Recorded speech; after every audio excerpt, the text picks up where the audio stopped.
I'm rolling. I'm recording. Good. You are good. I am. I'm glad I recorded for our big Bryan Scott. I'm glad you recorded what we did earlier before we started, because when we record these podcasts, sometimes we record them out of order a little bit and then edit them and place them in. Anyway, the product you hear is the product that we produce, and it might be, disjointed on our own end, but we want to make it smooth when you listen to it. And we appreciate all of you listening to the XFL Markcast. Want to thank everybody who left us some reviews this week. Did we get any new reviews or no? And that's just my point is normally we have tons of reviews every week. We really appreciate that. This week, no new reviews. And I posted one online, and I think it was the Spring League News said, "Hey, that's my one that I posted from like a month ago." I said, "Well, that must mean that we need some new reviews." So xflshow.com/review. If you are a fan-controlled football fan, Spring League, we got a ton of Spring League stuff today. We have XFL stuff. So if you're a fan of any of that stuff, xflshow.com/review, and it just helps out my self-esteem. When I wake up and Paul and I have stresses outside of life, and it really adds to just ease all of our minds to know that all you out there are leaving reviews for the podcast. We appreciate it a lot, and we're working on getting our merchandise situation figured out. We had to change up the logo a little bit, but we're going to start rolling the merch back out here within the next week. So stay on the lookout for that. Sorry if you wanted to buy one for Christmas. Things are a little bit behind right now, but we'll get those out to you. And of course, when that happens, xflshow.com/merch. We'll take you to the vendor to purchase all of your XFL Markcast merchandise. So, yeah, I popped on a couple of those. I mean, I don't know if they'll come in time for Christmas, but for Mama Markcast and then my father-in-law, I bought a couple of those, the new Markcast sweatshirts. So hopefully they turn out good. But yeah, no, new sweatshirts. We got like a hoodie one, and then a normal like a non-hoodie sweatshirt. But I did have a couple of things. One comment, I know last week I railed on the XFL, XFL owner's hat, the horrendous one. I don't even have it anymore. It's in my bedroom, about The Rock. And we got a good comment on our Facebook group, because I posted about Jim Zorn, how Jim Zorn doesn't have, the XFL Dragons on his Twitter. And this listener left a very insightful review, and she said, well, maybe all the XFL coaches right now took that stuff off of Twitter, which is honestly probably the answer. But then she said, hey, I don't really care about hats. And to that, I say, we're making XFL content. So when there's XFL football to talk about, we'll talk about football. In the meantime, we're going to be talking about hats. So if we got to have a weekly podcast. That's how this business works. And if we got to talk about hats and Jim Zorn's Twitter account right now, then that is what we are doing. Look at the glass half full. We're not opening card packs on the air. We're not opening card packs.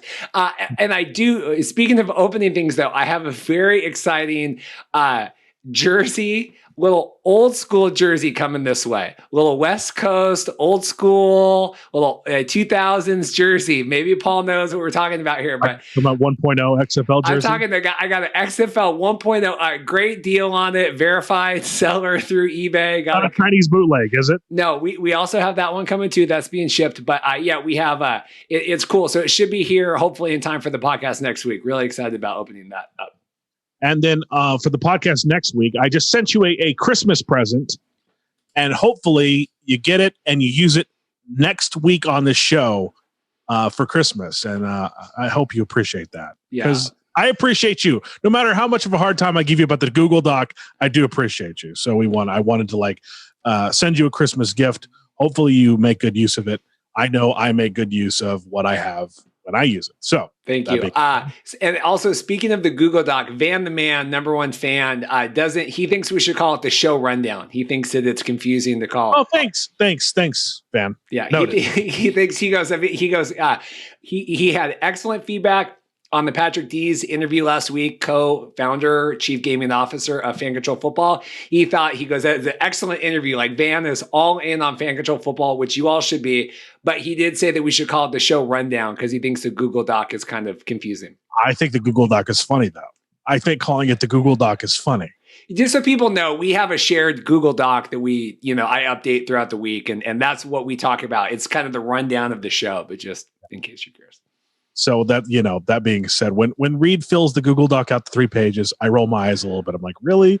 But then again, it is the XFL offseason. Nothing's happening for another 400 and some odd days. Who's counting? So we need stuff to talk about. And Reed takes plenty of time during the week to fill that out. And I appreciate the work he does finding stuff like that. So should we plug our big interview before we get into all the XFL stuff? I don't want to bury the lead.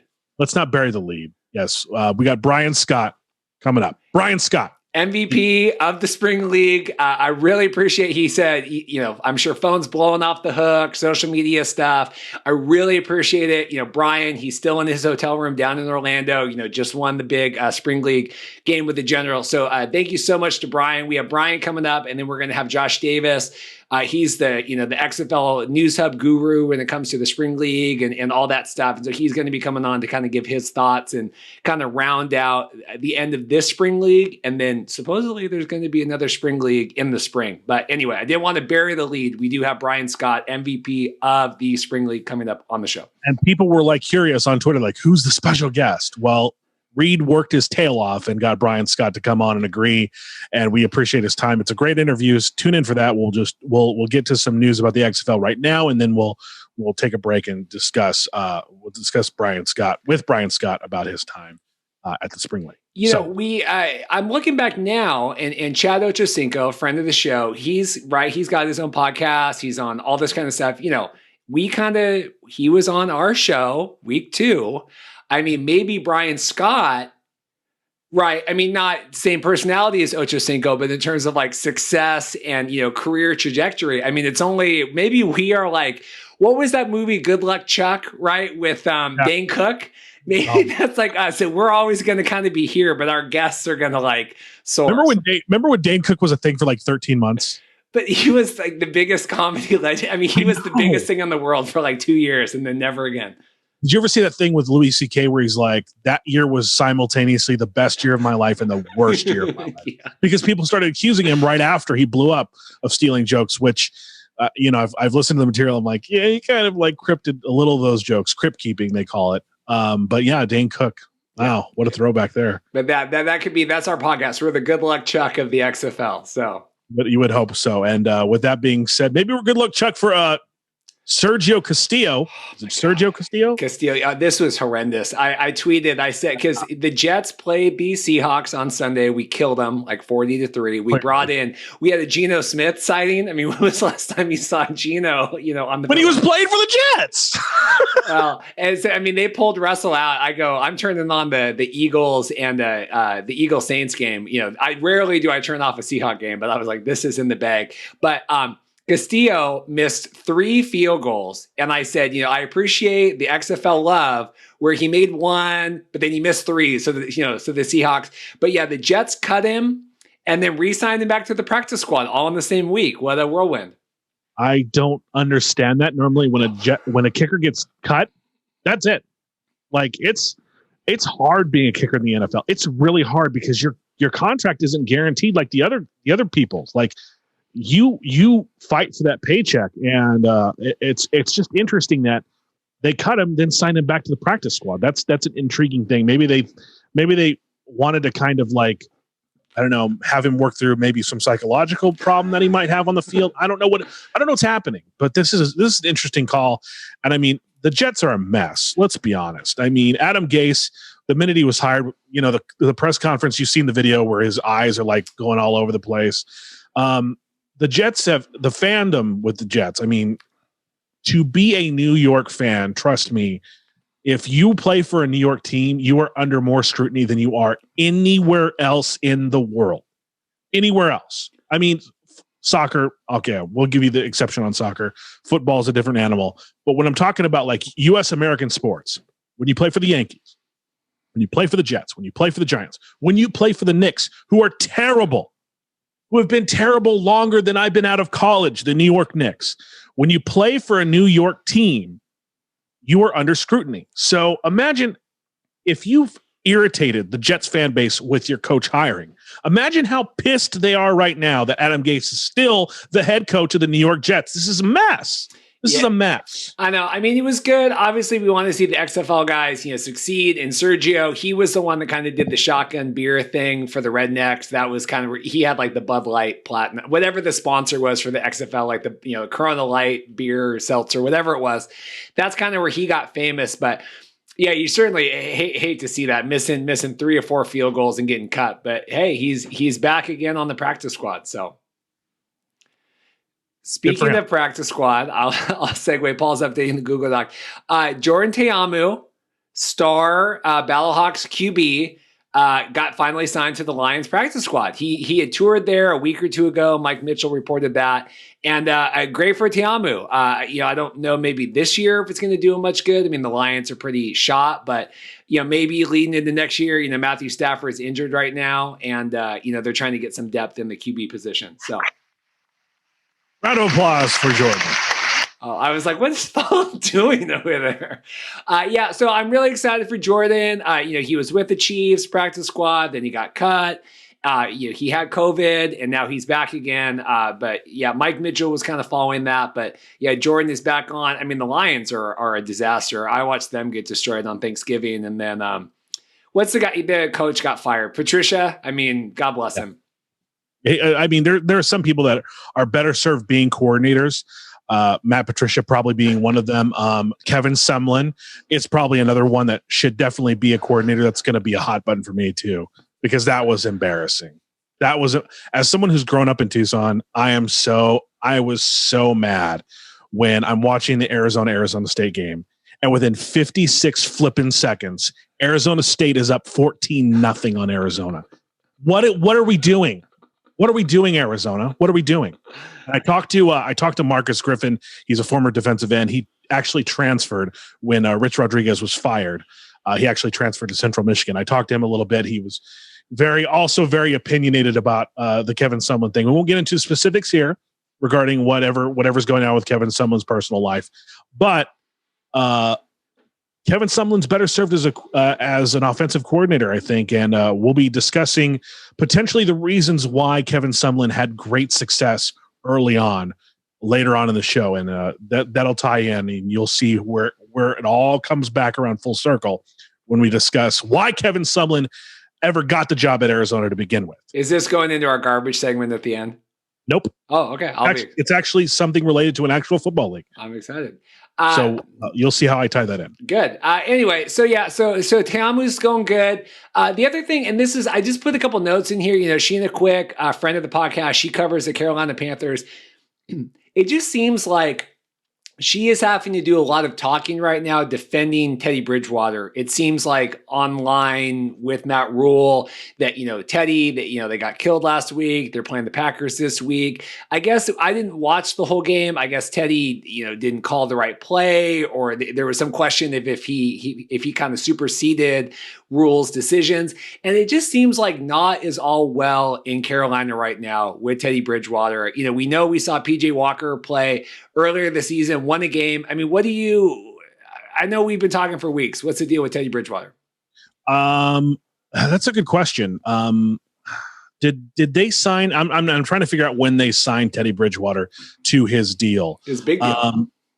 What's that? His big deal, right? I mean, it was a big deal. Yeah. I'm trying to figure that out, but I guess Teddy Bridgewater called a play that wasn't called, like kind of audibled.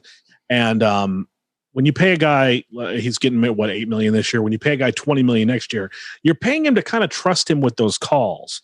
So I see why Matt Rule kind of said, I saw what he saw, and then but he still shouldn't have called that play.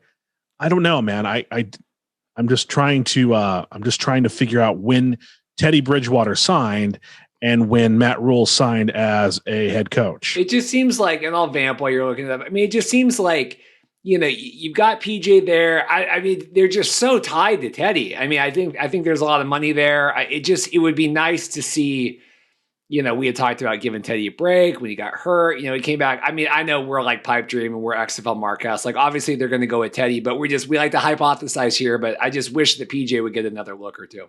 Matt Rule is a first-year quarterback. This is his first year as coach of the Carolina Panthers. So I don't think he was really in a position to make a decision on who would be the quarterback. And that was done at the front office level. We're like, we're going to bring in Teddy Bridgewater. He had a great year in New Orleans. We need a franchise quarterback. And, it's unfortunate to see, because Teddy had such a great year last year, probably playing for his next deal, and he got his next deal. So I think that's why Matt is kind of sticking with him a little bit, because he knows, like, this is still the franchise quarterback, despite the fact that PJ Walker had a great game.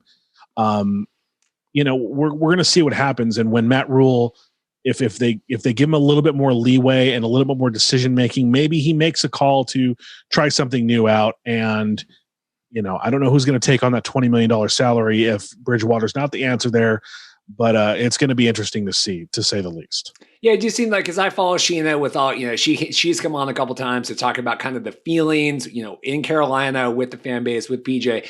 And I was like, man, there must be a lot going on, because there was just a lot of like defending and kind of explaining what was happening.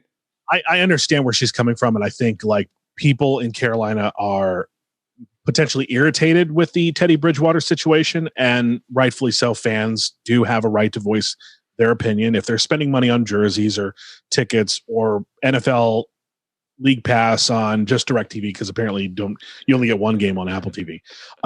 When people are voicing their concerns about the quarterback situation in Carolina, I think that's why Sheena, is quick to defend me. Like, look, we're paying this guy $8 million this year, $20 million next year.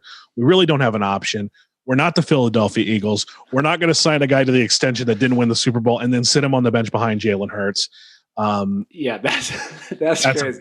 I really, you want to get me amped. I had a Twitter discussion with someone regarding this, and I don't want to get into it again. So we'll talk to Josh about the Eagles later. I want to hear Josh's thoughts on Jalen Hurts. Oh, we should do that. That's what we'll throw that in there to Josh. We'll throw him a little curveball so he doesn't expect it. Like, so Josh, do you want to discuss your Philadelphia Eagles? Because if it weren't for the New York Jets, they'd be just as bad. So. The last thing about the XFL, this is a wild story. We started our very first episode of the XFL Markcast with our Oliver Luck lawsuit watch. What's happening. Oliver Luck is suing Vince for like $23.5 million or whatever, wrongful termination. So now this is wild. Vince wants access to Oliver Luck's phone, and he wants that password. And Oliver Luck is saying, get out of here. Okay, so it's not going to be a popular opinion. Okay. I'm on Vince's side on this one. Yeah. If it's a company phone and the company gave you the phone, he has a right to the passcode. But they're saying that he was an employee, but it was his own phone. What say you for that? I'm pulling up Josh's article here. I'd love. I mean, that stuff is stuff in discovery. Like, if it's his personal phone, all you got to do is hand over a phone bill, say, look, here's my Verizon phone bill, or T-Mobile, or AT&T, or Sprint's not a thing anymore. Here's my phone bill. Here's my phone number. Here's my name. Here's my payment information. It's my phone. Yeah, I pay for it. Luck is stipulating that Vince did not provide the device and therefore doesn't have the rights to the contents. Vince is claiming that because Oliver was an employee doing employee stuff on there. It's a horse of a different color now. Okay, so let me present something to you. An employer took away some phones from I'm leaving this very vague on purpose, against state law. Basically their loophole was, well, we can't take away the phones, but we can take away the service on the phones, and then what good are the phones? Okay. So basically the company offered a stipend to the employees on their personal phone, like here's an amount of money per month for your phone. In those situations, there was a contract that was drawn up where it was like, we get to pick your data plan, and we get to pick this and this. And I'm like, no, and I saw that, and I was like, whoa, you guys shouldn't be doing that. Basically, if Vince paid for any of that phone bill, there might be an argument to be made. Yeah. Well, I don't know. There must be, because the whole thing was, he said that Oliver Luck, but here's the question. He's saying Oliver Luck, maybe use some of his phone stuff for non-personal. Is that worth wrongful termination on a 5-year contract for $23 million? I mean, that's a question, right? I mean, at the end of the day, if I feel if Vince is not paying for 1 cent of that phone bill, and Oliver Luck is still conducting business on that and isn't asking for any money to conduct business on his personal cell phone that he pays the bill on, and Vince doesn't give him money on that, like what's the issue here? What's really the issue that Vince is getting at? Well, there's got to be something on there, some data or something on the phone that Oliver Luck doesn't want him to see, right? I mean, if it was squeaking, like a text message. Well, I don't know. I mean, you would think at this point I would have formatted that phone. I would have thrown it in the. But if it's his phone, if it's his personal phone, there has to be more to this story that we're not getting quite yet. That I'm sure we will get in due time when the case continues to play out in court, and of course we'll cover that. It says what I was just going to say. It says December 17th. It's going to be in court. Well, apparently today is December 17th. So I hear it's been scheduled for today. Yesterday is technically where this is airing on the 18th. Oh yeah. So we'll maybe Oliver Luck just got a $100 million payoff today. Wouldn't that be typical XFL Markcast fashion? We always go and publish the podcast, and then a breaking news thing happens like an hour after. Yeah. It's frustrating to say the least. We're trying to keep you guys up to date, but it is what it is. Doing the Lord's work. Anyway, so yeah, they're still going at it. I still think Oliver is going to get some money out of this, but Vince is not settling. I mean, the fact that they're going and doing this, I mean, Vince he's locked down, Oh man, this is going to be interesting. Yeah. So we're moving on. TSL Championship, of course, happened this week. I was working in the field. I couldn't watch. Reed, what were your thoughts? It was a good game. I mean, I think the biggest disappointment, and Josh will talk about this later too, McLeod Bethel-Thompson, Aviator, star quarterback. I don't know. They claimed it was injuries. I don't know if it was COVID or injuries. He did not make it to Orlando. So from the get-go, the second they set up the game, they go, okay, you got Bryan Scott, star quarterback of the Generals. And then you had this backup that really hadn't played at all with the Aviators. And so that was kind of disappointing. They were really off to a slow start. Bryan Scott will talk about that in his interview, but the game ended. It was like 34-10, 34-17. Don't quote me on that. I'm sorry, Josh. I don't have the specific score. I'm sorry. You don't have that in the Google Doc, Reed? I don't. I have the link. Let me see this on there. But anyway, it was a slow start. They got to it. Bryan Scott threw a bunch of TDs. Where is the damn score? Does Josh not have it in the thing? Maybe not. Generals were 24-8. I don't think he has it in here. Wow, this is a wonderful podcasting. You saw Brian Woods, though. We did see Brian Woods at the game, apparently, right? Yeah. So friend of the show, Brian Woods. He was on FS1, coming out, bringing out the game ball and or the MVP ball, and then bringing out the championship trophy. So that GIF where Leonardo DiCaprio is sitting on the couch and he's drinking, and he's like. Fingers. That was me when I saw him, Brian Woods. I thought, there's friend of the show. So are you looking up the score, or do you want me to look up the score? I can look up the score. So you saw? Yeah, a couple other notes while Paul's doing this. We had Generals running back Darnell Holland. He had a great game.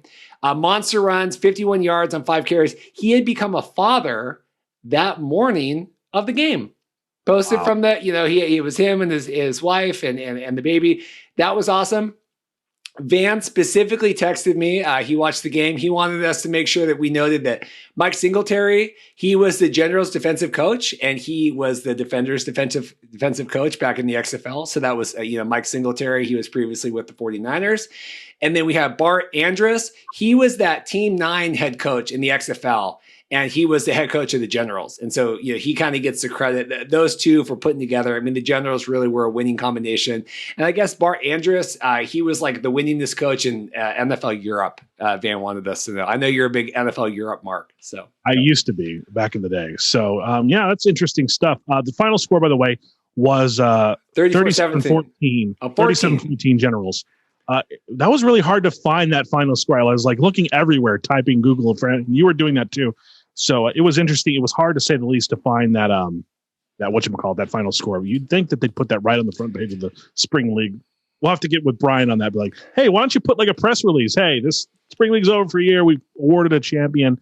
But 37-14, of course, we'll be talking to Bryan Scott here in a moment about the experience and coming back from COVID. Yeah, and one other note, Channing Stribling, he was a former Dragons, and he had a big pick of the season. He had a pick 6, and so that was another Channing Stribling. I cannot pronounce that, but he was a defensive back with the Dragons, and he was with the Generals and got a pick 6. So that was kind of a big, one of those big grab things, run back. Those are always really exciting. Awesome. So we're going to take a break real quick, do some commercials. Thanks to our podcast distributor. They're throwing some commercials in here. Coming back, though, we got the MVP from the Spring League, Bryan Scott, coming up after this. How's it going, sir? Good. How are you guys doing? Good. I appreciate you making this work. I know I can only imagine the craziness of the last 2 days with everything. So I really. Oh, no. I appreciate you guys, being supportive and, cheering for the Generals and all that. So thank you guys for having me on. Congrats on winning the MVP, all the accolades that are coming with the TSL. What's life been like for you in the last 24, 48 hours? Just very grateful, I think, is the word that sticks out for me.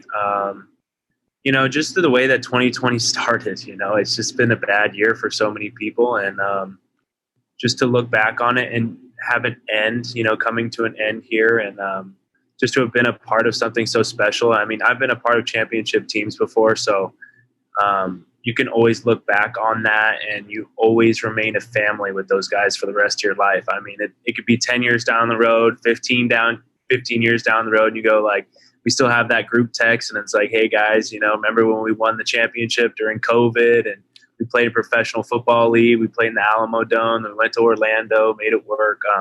So honestly, just grateful, guys, just really grateful. And, I'm honored to have been a part of that team for sure. What was it like with the big, championship game, in Orlando, Camping World Stadium? I got my WrestleMania jersey from there. Okay. What was it like playing in the big stadium and having all the bright lights on you? It was cool. I mean, those 2 stadiums are the biggest 2 stadiums I've ever played in. I come from a Division III school, so we had, one side of the stadium, but it was cool. I mean, at the end of the day, it's just football. You go out there with the other 10 guys, and you try to make it work and try and do everything you can to get a victory. Of course, for championship games, the pressure's on a little more, but I thought we did a good job as a team, just staying together. We didn't have a great game offensively in the first half, but I told the guys second half we'll come out and get it going and get back to what got us here.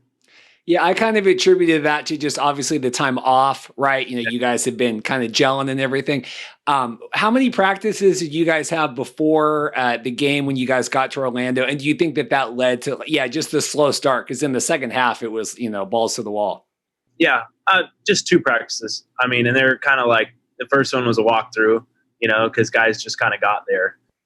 So we didn't want to get anybody hurt. But, I like I said on air on Tuesday night, we have gained such a good friendship on and off the field. And I think I'm a believer in when you guys are friends off the field and you care about each other off the field, the on the field stuff will take care of itself. And just playing for one another, having that true respect and love for one another is why we were successful offensively and as a team. I have to address the white elephant in the room. Were you concerned about this going off without a hitch, given all the trouble that the TSL ran into? Say that again. Were you concerned about this potentially not happening, this championship game? We know there was a lot of stuff that happened with the TSL prior to this. Were you concerned that this championship wasn't going to happen? And I'm a big believer in Brian Woods. I think Brian Woods has done a great job. Just for me personally, in 2018, he got me 3 NFL opportunities by being able to play in that and go against Johnny Manziel. And, he had talked to me and just kind of asked me if he thought that we could get the Generals to come back. And, I took that, upon myself, and I kind of wanted that challenge to try and get all the guys to come back. And so that was for the last 2 weeks or ever long after we left San Antonio. I think a lot of guys really weren't sure if we were going to play or had that same mindset that you guys think, where it's like, hey, I don't think there's going to be a championship game. But in my mind, being just who I am, I knew there was going to be a championship game because I wanted to play again. I wanted to have the feeling that we had on Tuesday. I wanted to end it with that championship feeling where you're holding the trophy and you rush out on the field. And that I've been a part of those moments in my career. So I wanted to feel that again. And I wanted those guys to feel that. So yes, I knew it was going to happen. And I felt that responsibility to try and get as many guys from our team as I possibly could there. A lot more exposure this year being on Fox Sports and all of that. What was it like? And we watched every week, and lots of kudos to you and the rest of the players, on your team and others. Just being able to be, on TV like that, on broadcast. What was that like? And what's it been like? Obviously, afterward, a lot more eyeballs on all of you guys because of everything. That was great. I mean, I think it was fun. I mean, once you get out there, you know, really family and my friends and guys and people that I care about are able to watch it all over the world. And, that in itself, I think brings, its own little pressure for a lot of guys, but I thought we rose to the challenge and, it was definitely cool. So I appreciate Fox Sports airing the Spring League and giving guys like me an opportunity to show what we can do on national television. It's for sure cool. You blew all the stats out of the water, right? Threw for 1,000 yards, all the TDs and everything. What was, by far, one of the most successful runs here in the Spring League. What do you attribute that to? Was it just having a good team? And how do you feel knowing that you kind of hold those kudos in that title now? I think it's just, me working really hard in the off season. I think I try to just get better every single day. And I have great teammates. I had a great receiving core. I had a great O-line. I had a great coach and Coach Bart Andrus. And, but at the end of the day, I think, just our ability to execute out there and guys made plays too. Sal made plays, KJ made plays, Kelvin McKnight, I'm sorry. Jordan Sewell made plays. Our running back, our whole running back unit did really well, and our O-line too. So the stats are great, guys, but I've been in positions before where I've had the stats, but, we didn't win. And so I'll take the wins and the championship any single day. So that's the stat that I care about the most, is coming out at the end undefeated and winning a professional football championship and don't have a 1 on our loss column. So it's for sure cool. You played in the TSL 2 years ago, if I'm not mistaken. Why did you come back again this go around? Are you trying to elevate your profile to potentially get on an NFL team, CFL team, XFL team, maybe? Yeah, I came back because I really enjoyed the Spring League in 2018. I really have a lot of respect for Brian Woods. I thought he did a great job in 2018 and it's just been going up and up and up ever since. So I think in 2020, it for sure took another step up. Whether they do it again in the spring, we'll see what they do. But right now, I'm really just happy to be – I'm just really grateful for the experience, and I'm grateful to have been on that team and to come out on top. What was your reaction to kind of the big shutdown and not being able to play that week 4 leading into the championship game? Of course, I was ready to play. You put in all the practice during the week, and then, I wanted to play, but, I thought the league did the right thing and, shutting it down and keeping the players safe. And, they did a good job by doing that. So, props to Brian and props to the Spring League for taking care of us. And then, I'm just really happy we got to come back and finish it and crown a champion. So that was something that that I thought was cool about the Spring League is we finished. It wasn't easy to come back and finish, and it wasn't, all the players came back and wanted to win a championship and wanted to take part in a championship, and that's cool in itself. What kind of have you or your agent received any calls over the last 24 hours about the next potential step? Maybe someone calling you. Don't get into specifics if you can't do that. But are there calls being made? Yeah, I'm just gonna go with everything is going well right now. So once again, I'm just really grateful, and whatever God's plan is for me, I completely trust in it. And it's got me to this point right now, and just to be a part of the Spring League and the 4 games that we got to play. So I don't like to look too far ahead. I'm just really happy with how it went, and I couldn't ask for any more right now. Yeah, I'm sure your phone and social media and everything's been blowing up, and we were going crazy, and everyone and talking with your players. It's just been final. Like, what big takeaways from the spring league? I mean, what was it all? Obviously, it was worth it, right? You guys came out with the W, had a stellar year. I mean, what would you say to people? If they're looking to do another spring league in the spring, fans and stuff wanting to watch this, what would you say? Kind of big takeaways from the spring league this year? It was an awesome experience. From just getting to play football again. I think you look at any big league or any big sport. Basketball, baseball, soccer, just everything all over the world has been affected by COVID-19. And so for the spring league to be able to pull this thing off and to give guys that aren't in the NFL right now an opportunity to play football and to play football at an extremely high level, and to be able to practice and learn from great NFL coaches, that's just a great experience. So I'm really just grateful for the opportunity. I think the league did a great job of giving us that opportunity. So, I like I said, guys, I'm just thankful, and I'm looking forward to seeing what's going to happen next. We're looking forward to the next step for you. We'll definitely be keeping an eye out. Keeping an eye out. Thank you so much for the time. Yeah, I know it's crazy, and your family came down right to Orlando to be with you and spending time with them. So I so appreciate you taking the time to come on to the XFL Markcast. We've been trying. Thanks for having me, man. Of course. I like all the stuff in the background too. You guys got all the memorabilia stuff. That's pretty cool. Well, I'm redoing my office right now, so it's kind of under construction a little bit. So the next, you guys got to give me your your sweatshirt sizes. Okay. I'll get you a Generals Championship hoodie. Okay. Man, we love it. I'm a fat boy, so it's an XL for me. Man. Hey, it's all good, man. You could have just told me you got some swole arms. I'd have got you the XL. Bryan, you're a true champ. I really appreciate it. Thank you so much for taking the time.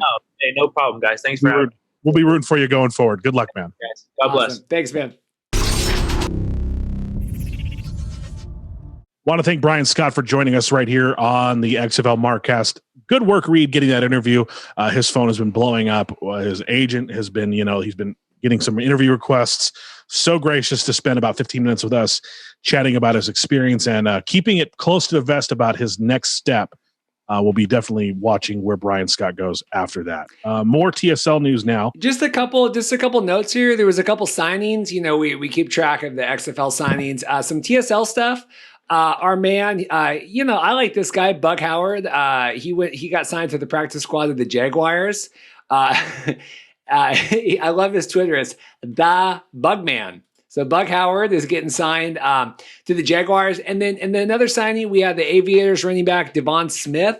He was signing with the BC Lions. So we got a little TSL going to the NFL, and then we got some TSL going to the CFL. And I know that we had talked last week on the podcast. I think I was going with the Winnipeg. No, who did I decide to go with in the CFL? That was a good question. I think I went with Montreal. I went with Winnipeg because that's where Chris Jericho's from, right? That's right. I went. I thought you were going to go with Calgary Stampeders too. Remember Calgary Stampeders, yeah. So anyway, but yeah, just some good signings there, and obviously Bryan Scott too. I think a lot of these guys are going to be getting calls now, coming out of this, lots of tape on all these guys. That was the whole thing. They all came back for the championship game. And it was really great. It was a fun game. I'll be curious to hear Josh's thoughts, but yeah, a really slow first half, but then it really did pick up and we got some good action in the second half. So that was good. All right. With that being said, we're going to take another break right now. Coming out of the break, we're going to talk to Josh Davis.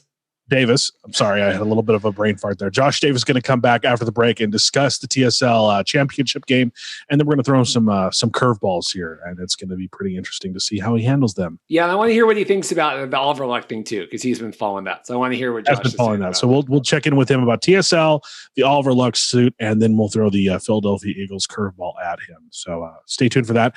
Coming right up after the break. Josh Davis, how's it going? Pretty well. How about you guys? Not too bad. What jersey are you wearing there today? It's the Las Vegas Raiders, Darren Waller.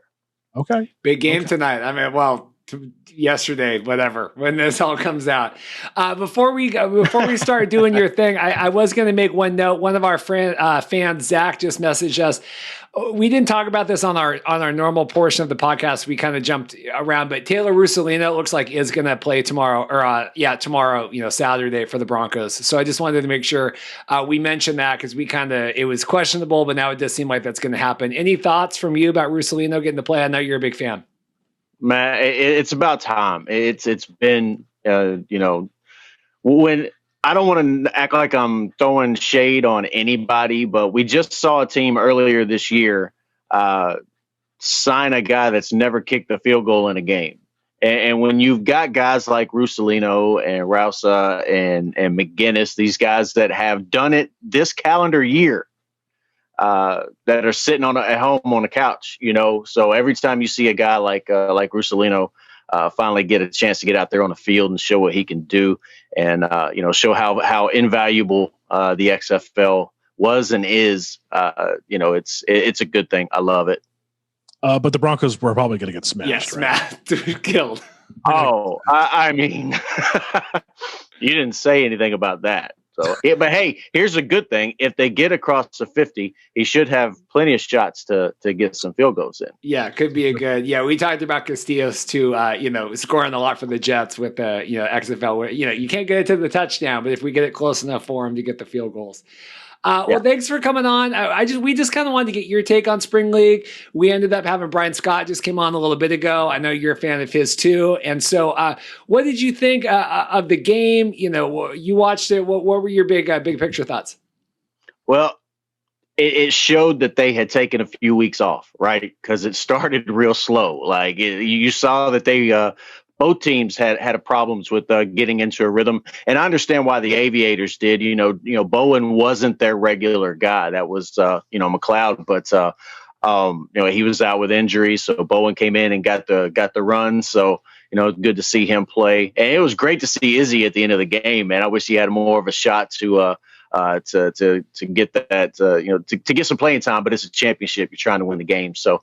They went with their starter, but it took some time for them to get rolling. But man, once they did, it was a lot of fun to see. The Generals, and I'll tell you, just being a little selfish here with I picked the Conquerors to win, and they didn't. The team didn't actually make it, but there were several players from the Conquerors in the championship game, and some of them were playing for the Generals. Roy C, the running or the tight end, and then you got my guy Matt Mingle with that monster 55-yarder there. So good on them. Yeah, he missed missed a couple, right? And then he ended up he broke his own record for the longest field goal in Spring League history, right? Yeah, he missed an extra point, but he got the field goals in. So yeah, that was real good. So. Good, proud for him. And then, also they had Demetrios Cesmetis, the tight end, the big guy there. And then the Aviators raided the Conquerors' backfield and got both Jordan Salima and Sola Olateju. My guy Sola got him in there, and he got in the end zone late. So that was good to see for him, too. So, but definitely both teams had a minute to get rolling. And you could tell, like I said, that they had taken 4 or 5 weeks off, and just had a couple of days to prepare. But once they got rolling, man, it was real good. Scott was just as impressive as he ever was. So, good job. Yeah, we talked about Bryan Scott. What do you see for him next, potentially, in terms of pro football career outlook? Well, considering we're going to have another season of the NFL, he could be in a camp next summer. I'm hoping so anyway. Given the timing of everything, depending on if he signs a futures contract, which is a little different this year than it has been in the past with the NFL, guys actually will start, if they sign a futures contract with an NFL team, they can start getting paid immediately. They don't have to wait for the season to start. It's that's a new wrinkle on everything. So, hopefully that'll be something that we see from him. He should be in a camp, I would imagine, next summer, and hopefully catching on with a team. But if not, Bryan Scott would be one of those guys that I would watch for being in the XFL in 2022. maybe possibly the CFL too, since they are coming back effectively. Yeah, they are. We'll get a season out of them too before the XFL comes back. I'm not sure what exactly he's going to do. He may try to stay down here. It's something that we'll find out here shortly, because free agency, guys can sign now, but free agency officially opens in Canadian Football League on February the 11th, I believe. They can actually start talking to free agents on the 7th, but we'll know something shortly about what his plans are. But we'll see more of him, if nothing else. If he doesn't go to the CFL, there is another session before the NFL of the Spring League going on in the spring. So, we'll see him somewhere. Bryan Scott will be out there on a field, here shortly, whether it's a Canadian League, whether it's another Spring League, or it's in the NFL in a camp next summer. Yeah, it was just interesting. I mean, I was trying to explain it to Dorothy too. They did the whole, generals versus aviators, but like you said, it was kind of a hodgepodge. They brought in a lot of the, it was kind of like who can play. Super bummed that McLeod Bethel Thompson didn't make it. That really hamstrung the aviators from the beginning. But yeah, basically it was just, let's get these guys one more game on, prime time on FS1. I mean, do you think it was worth it I kept sitting there thinking, I'm like, okay, I'm glad that we can watch this, but do they need the tape at this point? I mean, even the announcers were saying like, well, people kind of know what all these players can do already. I mean, was it worth it to do all this work to get one more game? I would say from a player standpoint, absolutely. It's some guys, like you said, it was kind of a hodgepodge. Well, the Conquerors only got 2 games on TV. They got the last game, or excuse me, 3 on TV. They 3 games, 2 on TV. They were supposed to play in week 4, and because they played the Jousters, that game got canceled. But so yeah. But they those guys were shorted a little bit. So to get Sola and to get Salima and Royce and Matt out there again, and Demetrios, to get those guys out there to get a little bit more film.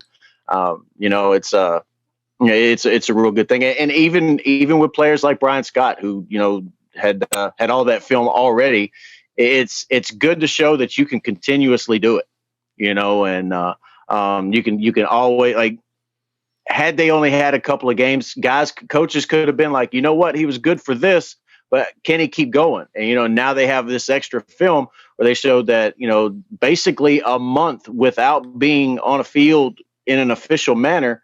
He can still come out and play at a high level. So I think that from a player standpoint, absolutely, getting that extra film is important.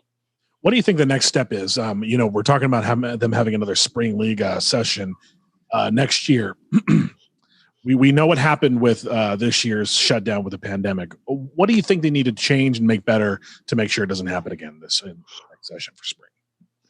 Everyone that I've talked to, including Brian Woods, has said a big issue with COVID this time was being where they were. They were in downtown San Antonio.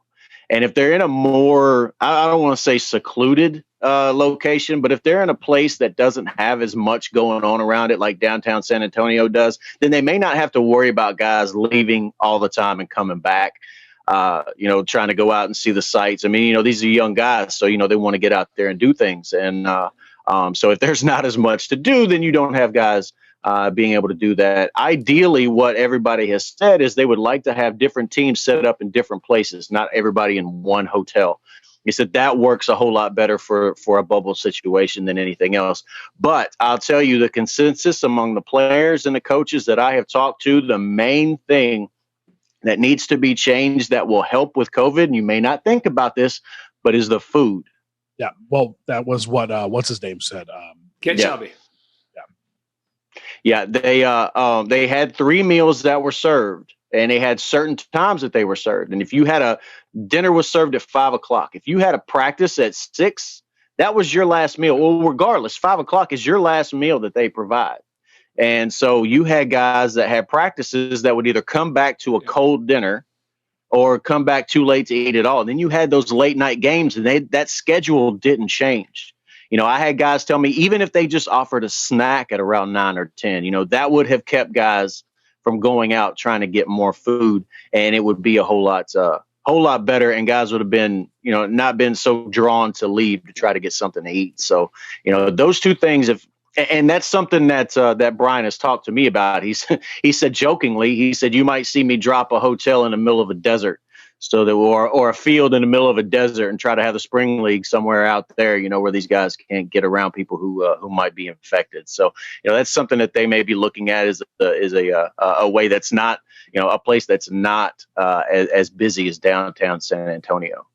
Well, especially just where Paul and I have gone there for WrestleMania or for Royal Rumble and stuff. It's right, Alamo Dome and all that. And we stayed at the hotel where they're at. It's right there on the Riverwalk. It's really hard to say like, well, I understand we're in the bubble, but if you were somewhere that maybe was a little more rural, it would be a lot easier to say, hey, we're not going to go out and get food and do stuff like that. So, yeah. It's just, you've got to figure out a place that has a facility, but also has a housing center. You may end up having to try to find a college that's not using a dorm or something like that, like they do for camps for the NFL.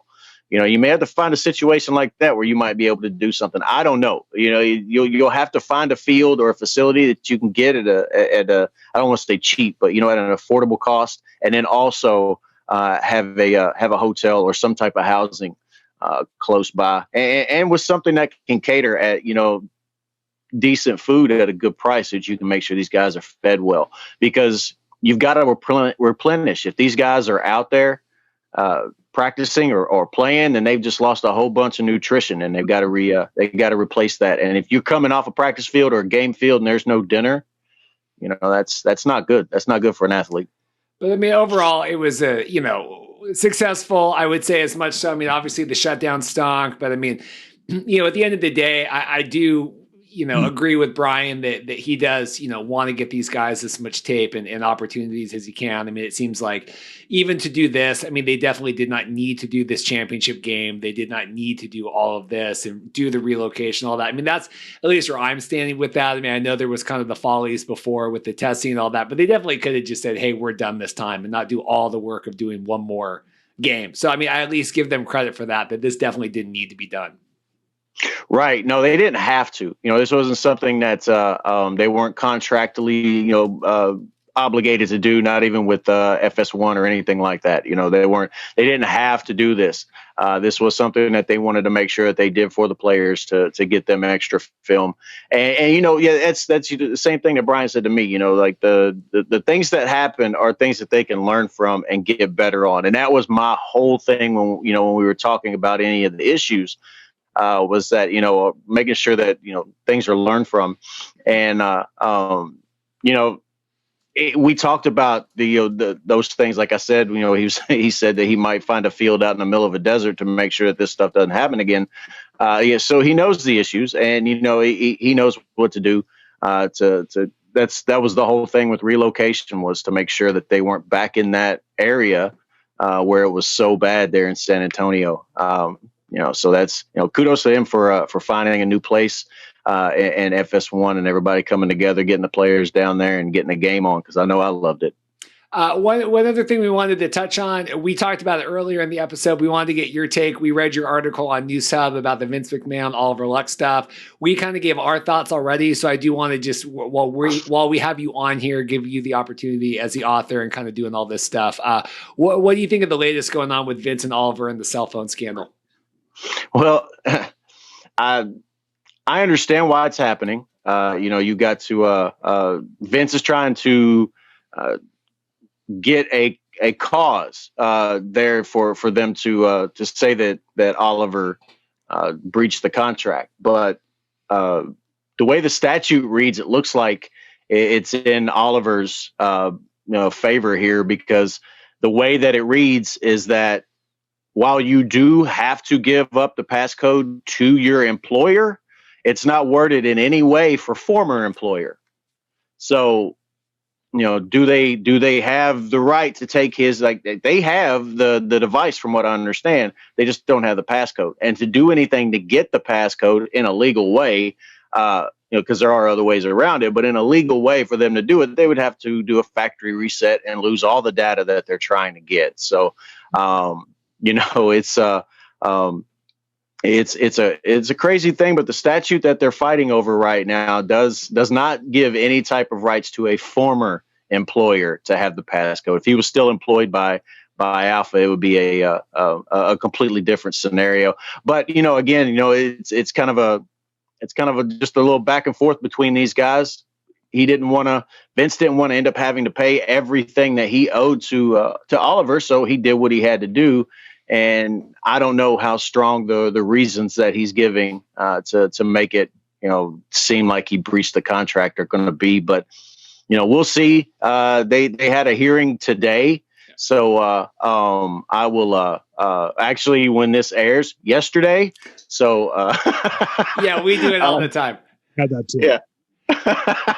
So the 17th is when they had the hearing. So I'll be getting on there and looking to see if they've got any updates for it. So because originally this was not supposed to be taken care of until January. He had until the 8th to produce what Luck had until the 8th to produce what his side got as it comes to data from the device. So they thought they had plenty of time, but now they're looking, because the bankruptcy case is dying down. It's almost over. They're pushing forward for this lawsuit to get it over with, and so they're wanting to make sure that they get everything. So we'll see about what happened with the hearing. Do you side with Luck? Yes. Okay. I think we all are, and I just, depending on it was a little bit of a gray area we're discussing, and we weren't really sure exactly. And you've cleared up where it's like the former employee statute kind of makes it to where it just seems like this is frivolous Vince stuff that's going on, where he's just trying to prove that he had just cause. But we've already questioned the merits of that stance, so it's interesting. Yeah. One final thing before we let you go. Are your Eagles really going to pay Carson Wentz $32 million to sit on the bench? What a bust! We've been dying to bug you all show about it. We made fun earlier. Hey, look, we could do an entire weeks of broadcasts on my opinions on this whole thing, but it's probably going to be the case for the rest of the year. Just like if anybody saw the video of the center Jason Kelsey talk about, it's always about winning. It should never be about evaluating young talent. It should be all about winning the ball game. But it looks like that they're gonna have Hurts in there for the rest of the year at least, just to see what happens. Now, if he goes out here and lays an egg against Arizona, we'll talk about next week. But Hurts is starting again, and I've got nothing against Hurts. I've got nothing against playing him, but I want the coaching staff to be honest about it. Right. They changed the offense to help Hurts. If they had done that for Wentz, we wouldn't be in this situation. That's a fair point. Well, they said, Hurts had plenty of time in the pocket that Wentz definitely didn't have. It seems like he had a lot more protection going on. So, anyway. They ran a whole lot less play action pass. There were no 7-step drops, and they moved the pocket with RPOs. Same exact offensive scheme that Wentz ran to perfection in 2017. Interesting to say the least. And I sit there and I go back and I'm like, did you guys really, should you really let Nick Foles go? But I don't know. He was leaving anyway. His contract was over. So it was either whether we were going to pay him that $20 million. If we had kept him that year, we would owe him $20 million to sit on the bench. That's a fair point. Interesting stuff. So hopefully they get it squared away in Philadelphia. Like I said earlier, if it weren't for the Jets, I think everybody would be laughing at you guys right now. So right. So hey, go Jets. I mean, don't go Jets. Right? They're going to get Trevor. It's going to happen. They're going to get Trevor Lawrence. It's happening. So Josh Davis, thank you for your time. We appreciate you always coming on and keeping us up to date on TSL stuff. And we'll be talking to you soon. Maybe some Major League Football stuff too coming up. So we'll keep you coming. That's right. Thanks, guys. I appreciate it. Have a good one, man. Thanks. Y'all too. Want to thank Josh Davis for his time. Again, he stops in a lot. We love to hear from him. We love to get his takes on things. And, sorry to give him a hard time about the Eagles situation, but when you're paying Carson Wentz like $25 million to sit on the bench, it's rather embarrassing. We do, and we do our best here. We're a little bit more like high level, football stuff, right? It's good to have someone like Josh, like in the nitty gritty, really knows what's going on. I mean, God knows I do my best, and we do that, and we definitely try to, prop ourselves up where we need help with some stuff. And so, thanks, Josh, for coming on and sharing his expertise. Definitely. So moving forward, we wanted to discuss the fantasy control football, of course. Fan control football. Reed has kind of pushed this as our main focus right now. Now that spring league is over, we got to wait another 400 days for XFL. So we're really on this fan controlled football. Miro needs to stop ducking us and stop being a coward. He's too busy doing deadlifts in his garage. Like he posted the other day, he was like shirtless and had these short shorts on. And I just thought, Miro, you need you can promote this stuff too. Like I understand you want to be in shape, but it is also. I'm waiting for the tweets about his wife getting injured by Nia Jax. Yeah, I saw that. Yeah. Yeah. Come on. We've had our issues on Twitter about Nia, but I'm interested to see when he starts tweeting about that. That's it doesn't. Yeah. So Russo's wife, Lana Russo, is in Rusev. Miro is in AEW. Lana is still in WWE, and Nia Jax, who is a cousin of The Rock, right? She is the worst wrestler in the world. We booed her for years, and she injures people like all the time, like way more, like really injures them, not like, oh, they got hurt in the ring, like, legitimately takes them out of action for like 6 months because she is a reckless worker. And you tweeted yesterday, the other day that she injured Lana. So that's one of about 15 female wrestlers she's injured. I'm not even mad about that. I'm mad about that one, but I'm more mad that she injured Mandy for like 6 weeks. That's the one I'm really mad about. Yeah, it's just crazy. Anyway, but yeah, so Rusev, maybe Miro has a little bit on his mind right now, but we still want to get him on the podcast, and hopefully Patrick Deese over at Fan Control can put the bug in his ear. Let's work on that. So by the way, I found out Patrick Deese grew up in Tucson. Is this where we're getting into your rant before we get into all that? He went to Snubino High School. It's Sabino, but we call it Snobino High School. And I was like, because I was tweeting about the Arizona State thing and how pissed I was about the Kevin Sumlin thing. And Patrick D's like, you from Tucson? And I'm like, yeah, I actually grew up and went to Pueblo and Choya. And he's like, yeah, I went to Sabino, blah, blah, we were talking about that. So, it was interesting to see how Kevin Sumlin kind of brought out that conversation with Patrick Dees, friend of the show, great guy to talk to. And speaking of Kevin Sumlin, the only reason he was able to get a job at Arizona after he kind of was terminated at Texas A&M. The only reason he ever had success at A&M was from a guy named Johnny Football. That's right, Johnny Manziel. And now Johnny Manziel potentially joining fan controlled football. Yeah, so I want to get in all this. I want to get your take on all this. I've been following this. There's a lot of controversy right now. Here's the thing. Okay, we got fan controlled football, right? Power to the fans, all this. They did tryouts. They had a lot of spring league guys. And I am going to be a little critical today. I think there's a little, obviously we're going to support it, but I think that people hopefully listen to us to hear, our thoughts and opinions too. The whole idea of this, and then I want to get your take, it's fan control football. We're getting these guys, trying to get to the NFL. We're trying to get, they want some tape. I know it's not the same football thing. It's kind of arena ball, and we're doing, fantasy switching the players every week. But so you got Bob Menery. I don't even know who this guy is. He's a celebrity, right? He's like a comedian. Is he? Yeah, he all I see, he sells a lot of shirts and stuff. He's got a ton of Instagram followers. He's like an influencer. And so he apparently is friends with Johnny Manziel, famously, flamed out and was in all this stuff. So he beat Johnny Manziel in like a poker game like a year ago. And so now because of that, he I'm getting all this, secondhand from everybody, but he is getting him signed up to come on. Paul's falling asleep to come in the fan control football. No, I'm not falling asleep. I'm looking at his Twitter account. He's got this interesting video about these handball.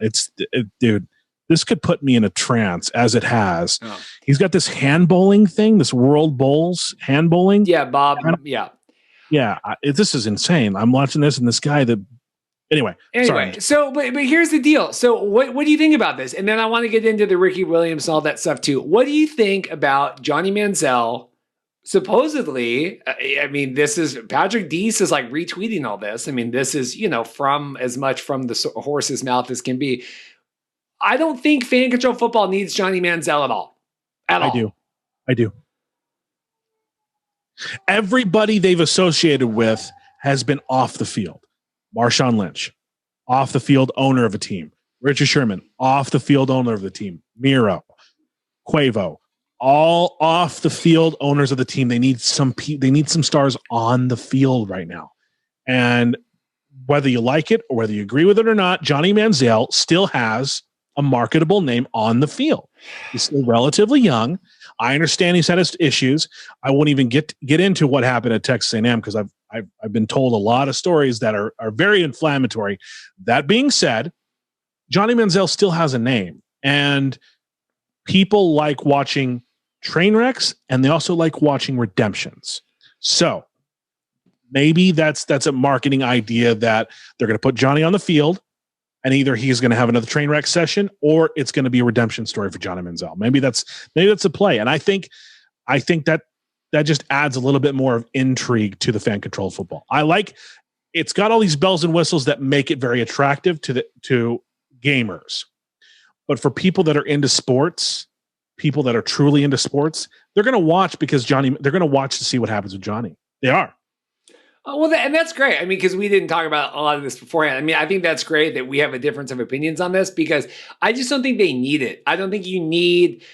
I think you are fine finding these new players. It just, to me, it feels like it's another gimmick. To me, it feels like it's like one gimmick too far. Okay, we're going to do the arena thing. We're going to do all this stuff. I get all of that. It just seems like it's one too far now that we have these like influencers. So go, hey, I beat Johnny Manziel in the poker game. Like, hey, come on and sign. It just, to me, you have some of these team owners that don't even really know all the rules. It seems like when the way that they're tweeting on and doing stuff on Instagram. So are you in it for the publicity or are you in it for the football? And that's kind of my question where I do see some of this like Bob stuff and the Zappers are kind of the most, because you have the 4 teams, it seems like a lot of them are really football focused. The Beasts really haven't had a lot of like Marshawn and Richard Sherman, obviously zero Miro support right now. Clearly, Greg Miller has been doing stuff with the Wild Aces and then the Glacier Boys are tweeting a lot, but the Zappers have really kind of like taken over like this supernova of just trying to get like attention. And I don't know if it's like football. It just seems like it's, hey, this is something I can promote. Is it like you're saying like it's basically something like everyone else is taking the limelight right now? We need something big to make a splash to get some of the light on us. Is that what you're basically getting at? It just seems to me. I get your point. Yeah, it seems like, hey, we're just trying, like, this is a fun thing. We're trying to have fun with this. And I totally get that. And if Johnny Manziel can bring in eyeballs to some of these lesser known players that are going to partake in that, then that is awesome. But this is not like a Johnny Manziel league. This is supposed to be, I thought, and maybe my perception was wrong at this from the beginning, but my thought was, we're gonna get some more football players and not like have these gimmicky like it's like WWE. Let's bring them out of retirement again. Let's bring this guy out of retirement. Like build new stars and not necessarily rely on that. I don't know. That's just my thoughts. I might be off. If we're discussing like WWE style gimmickry and stuff that works like that, Paul Heyman would probably support this movement to get one veteran in there, to get someone who's like how Paul did with ECW back in the day. He got Terry Funk, and Terry Funk had a name. He was a former NWA champion. He was that veteran in the locker room that kind of elevated like, oh, wow, I'm going to get some people that aren't going to normally pay attention to ECW to pay attention because I remember old school NWA stuff. And Terry Funk represents that because, let's be honest, WCW kind of took a turn where they were being more like WWE, where they were like bringing in old WWE guys. So people that wanted that old school NWA feel went to gravitate to ECW because they had the Terry Funk. And maybe that's the same situation here. I'm just saying like the gimmick might pay off in terms of getting more eyeballs on the product, which I think is a good thing no matter what. Yeah, I get that. And if that's part of it, the other funny thing too is that people are noting, these are like drafts every week. So there's not really like, okay, we're going to sign this guy or whatever. Like, that's not really how this is supposed to work. So maybe, I just don't think that they are like allowed to do that. Like to sign, hey, we're going to sign Johnny Manziel, like to the Zappers. I don't think that's a thing. The other thing, and I see you're highlighting here, it's not just Johnny Manziel. There has been rumors that we've talked about it on the show a lot back when he was doing the Freedom Football League. Who even knows what's going on with that? But they're talking about bringing Ricky Williams and then another guy out of retirement too. Brian Urlacher. Yeah. So so it's not, the point is, it's not just a guy. Like now it just seems like, okay, we're just throwing all this crap against the wall and hoping it sticks. What do you think? Well, so the big three, I don't remember if you remember this basketball thing that was, well, it's still going on, but the big three basically was like a 3-on-3, either was half court or full court. I don't remember seeing many games of it, but Ice Cube was involved and stuff like that. They had players in the big three that were like in their 40s, early 50s. So I think like those kind of things are draws in a way, but basketball and football are two different monsters. And a 43-year-old Ricky Williams, can he really go even as like he hasn't played football in 9 years in the pros. Yeah. I mean, I think Ricky Williams is kind of a joke. I mean, that's where I'm like, okay, now we're like, we've totally lost. He's a former Heisman winner. But it's a joke now where it's like, okay, we've like totally lost the thread on like what this is supposed to be. Right. And I mean, you will say what you can about Ricky Williams' pro days. He was ahead of the curve in terms of medicinal practices that he undertook.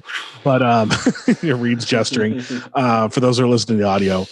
But at the same time, like Johnny Manziel, I get. This I do not. Yeah. There's an argument to be made against this, but for Johnny Manziel. And that's the Venn diagram where I exist, is like, I could believe in Johnny Manziel coming back. He's young enough to go. But a 43-year-old Ricky Williams who hasn't played a professional down of football in 9 years, Brian Urlacher, who retired probably like 6 years ago, can these guys really go? Or is this just drawing, like, I think Marshawn is younger than both of them. Yeah, if I'm not mistaken. Well, and so why does Marshawn strap up? Well, and Sherman's playing. I mean, Sherman just played like, So it's weird. I don't like any of it. And I can be the minority and I definitely would understand where Patrick and them would say like, we feel like we need to do this to get the viewership and to get, I absolutely, like, who am I? I'm not the one that's invested millions of dollars in all of this, but as someone that thought, hey, we're going to get, like, I would rather see Bryan Scott in Fan Control Football than a lot of these big names, but I do get what you're saying, because I'm kind of like, well, maybe Manziel. I would like to see a lot of the XFL guys get chances. Where to begin? Where to begin with your boy Brandon Silvers? I'd like to see him get a shot. Get out of here! I gotta smack you through this Zoom. Jason, Nick, whatever you want to call him this month. That's the guy I'd like to see get a chance in the FCF. Speaking of former XFL players, do you know who this is at all? I don't know who this guy is. This former XFL player. He signed. So what kind of the deal with this? So I tied this on here. Trey Dante Hill, he's a former XFL guy. He signed, and basically, like, the Fan Control now, they're going to be promoting a lot of these like Instagram or like Twitter videos where they're signing their contracts. So they're trying to make it be a little bit more like, it's a thing where like we literally had the Google Spring League championship game score for 10 minutes. Like they're trying to make this be a little bit more like, hey, let's publicize some of the stuff we're doing. But they're rolling out, they're signing a lot of guys right now is the point. A lot of these guys tried out. They had some combines and stuff over in Atlanta. And so they're trying that out. One last note, about this Major League Football. They haven't released details yet, but they just gave a timeline for like the timetable that they're going to work on, like April, May, June. And then a championship in July. And I know you're down on the idea of summer football, and that's also when a lot of training camps are, right? So what do you think about that? I'm not down on this idea of summer league football. I'm out down on the idea that they've been trying this for 4 years, and nothing's ever come of it. That's what I'm down on the idea of. So, I think we're gonna be chatting it. I know XFL News Hub and them, and Josh is friends with. He contacts with the guy that's owning that and is working on all that. But supposedly they're gonna have a $30 million budget to work with. I don't believe that, but that we're here for it. If it's more football to cover, we're going to need some stuff in April, May, June. So, we talked about all the teams last week. If you want to go back, and we did the rundown of like the Northwest expansion. Potential teams, we should say. Potential teams like the Florida Fusion and Oregon Crush and all that kind of weird Arkansas or the Virginia Armada. But anyway, so we'll be covering that. But that was just to update that they're keeping details close to the chest right now. But yeah. Moving on though. Speaking of, we've talked about some idiocy in the Markcast this week. We've kind of gone off on some tangents here. We forgive us for our anger at times. How angry do you think the Florida coach is at his player for throwing the LSU guy's shoe, which caused an unsportsmanlike conduct, moved LSU closer, 15 yards closer to kick a game-winning field goal? And how mad do you think that guy is? I don't want to knock my microphone over, but I was going to pull off my slipper. I was going to channel my Mike Myers. Honestly, man, who throws a shoe? That was crazy. That broke like right after, right? Wasn't that Saturday after when we recorded? And yeah, picked up the guy's shoe and threw it. And the ref was like, for intentionally tossing the shoe 20 yards down the field. It's like, did we need the spot? Did we need the spot of how far the shoe flew? That was so weird. He was like, we measured it with our chains and it went 20 yards down the field. So we're going to go ahead and, Dan Mullen, who is a member of the Urban Meyer coaching tree, has got to be incensed. And I've interviewed Urban Meyer for a TV show I did in Salt Lake when he was at the University of Utah. If this had happened in an Urban Meyer team, Urban Meyer would have kicked that kid off the team immediately for this kind of stuff. And I'm sure Dan Mullen is mulling his options about what to do about this, because this was just, when I saw this happen, I'm like, what a bonehead. You're a top 10 team in the NCAA. You're playing for a chance to go play for a national championship in the playoffs. Before we get to the Chad Ochocinco stuff, just because I was talking about Mike Myers with the Austin Powers throwing the shoe, I didn't put this in the Google Doc, but this was the funniest segment I've ever seen on Good Morning Football this week. I watch that like in the mornings now when I run, and they did, and maybe you already know about this, or maybe you don't. So the Green Bay Packers, right? Aaron Rodgers, future, first round Hall of Famer. I mean, in every world in the history of the world. So this team is obsessed with the Austin Powers movie Goldmember. Do you know? Have you heard about any of this at all? I have not. So this is like a real thing, and they did this whole segment on it. So whenever the Green Bay Packers score now, and I'm going to watch this week where they're playing Teddy Bridgewater, I'm sure they're going to be scoring a lot on the Panthers. When Aaron Rodgers scores, he throws his head back, all the players, and they go, "I love gold." And they quote Austin Powers, and they did this whole segment on it. And you see Aaron Rodgers. How much does Aaron Rodgers make a year? Like $20 million a year? And you see him sitting there going, "I love gold." And it's the whole team. And they don't call it the red zone. They call it the gold zone. Like they are like their offensive coordinator is like, they're marking out like all over this, but they're the world's biggest Austin Powers Goldmember fans. And I just think it's the funniest thing. Did you really say that they're going to smash the Panther this weekend? Yeah. Wow, bro. You should be a little bit more respectful of the Panthers, since we do have Sheena Quick coming on here, and she's a friend of the show. Well, that's going to be a blowout. I mean, the Packers and the Panthers, but it's the funniest thing. If you watch it, I was toppled over laughing because, it's one thing to talk about it. And then when they play the sound clip and you see Aaron Rodgers literally mouthing out, "I love gold" to Goldmember, it's pretty funny. So speaking of things that are funny, friend of the show, Chad Ochocinco, Breakfast of Champions, deviled eggs and Pop-Tarts. My man. Keep these links on here because I'll put these photos up at the end. I'll remember. Whether it's not McDonald's, it's Pop-Tarts. What do we got going on here? What do you think about this? I hate deviled eggs. I think they're abhorrent. It's horrible. They're the worst. And I can't remember the last time. The last time I had deviled egg was probably when I went to brunch to impress a girl that I wanted to date further. You couldn't pay me to eat deviled eggs. The texture, and they're the worst. Deviled eggs are literally one of the worst things. Like, I'll eat them scrambled. I'll eat them in an omelet. You won't catch me eating a deviled egg at all. No. And so, Chad. Breakfast of Champions. Delicious, I guess. And last thing, this is just so funny. They were talking about the ice popping on. Let that drip, right? The drip. The drip. Talk about that drip. $15.04 Casio watch. Yeah, that's it. That's how he keeps his millions, right? It's weird though, because like he says he's like, this is how I do things cheap so I can keep my millions. But then he doesn't he tip outrageous at restaurants sometimes? It's like, Yeah, he chooses tips out like Bible verses or something. Like he'll tip out like. But sometimes he does like $1,000 tip That's for like what I mean. certain. But like he'll tip out like $1,472 or something. That's like a Bible verse or something. Interesting, dude. I think that guy is entertaining as hell, It's and of course, a friend of the podcast. So we'll give you probably another weekly Chad Johnson update next week on the Christmas show. It's going to be the Christmas show next week. So oh boy, maybe for Christmas, here's what you can get for me. Only 2 pages on that Google Doc. Oh, I'm sorry, show rundown. My bad. We had 1 page today. I had it single space. I had it hyperlinked. I intentionally formatted it all single space the whole way down. So did you shrink the font size to trick me? Yeah, you jerk. No, You're a jerk. I did, but anyway, yeah. Well, I hope we get. It might be an interesting episode next week. I don't know how much XFL news we're going to get the week of Christmas, but we will be here and.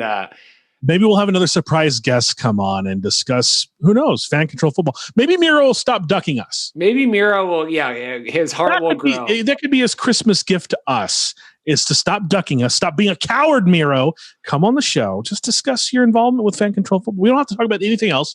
We don't talk about how Nia hurts your wife. We don't talk about anything else but fan controlled football. Just come on. Please. I tell you, 2020 has been rough, and that would definitely be a boon to my life to have a Miro come on the podcast. That would be. It would be Miro Day every day. It would be Miro Day. We would change. I will change the name. It would be the XFL Miro Cast for 1 week if Miro comes on.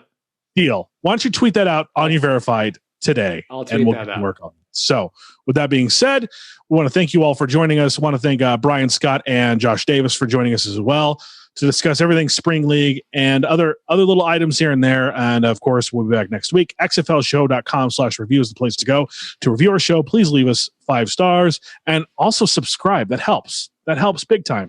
And of course, coming up soon, you'll be able to get your merch again at XFLshow.com/merch. Thank you for listening. See you next week. Yeah. And Merry early Christmas, you filthy animals. Because this will be after Christmas, right? No. Oh my gosh! Isn't Christmas on what day is Christmas? Christmas is on Friday. It'll be on Christmas. I didn't even realize. That's what I kept telling you. Are you not listening to me? I thought it would be like everything else. I thought it'd be like the day after. Okay, well there you go. We're not editing this out. No, that's fine. Yeah, I want everyone to hear that you lost track of your days. I thought Christmas was Thursday. I'm sorry. Christmas is Friday. And we'll have a Christmas episode for you. And that's why I was like, maybe we'll get a special Christmas gift episode, for, like a guest for Christmas. Do you have like a hat? Can we wear hats? You want to wear a hat? Do you have like a Santa hat or a Christmas, like an ugly sweater? I have I want to say I have like a Santa hat somewhere. Well, maybe I can find an ugly sweater in time. Let's do ugly sweaters. Okay. So we'll do ugly sweaters next week. It's kind of getting cooler in LA now, so thank heavens for that.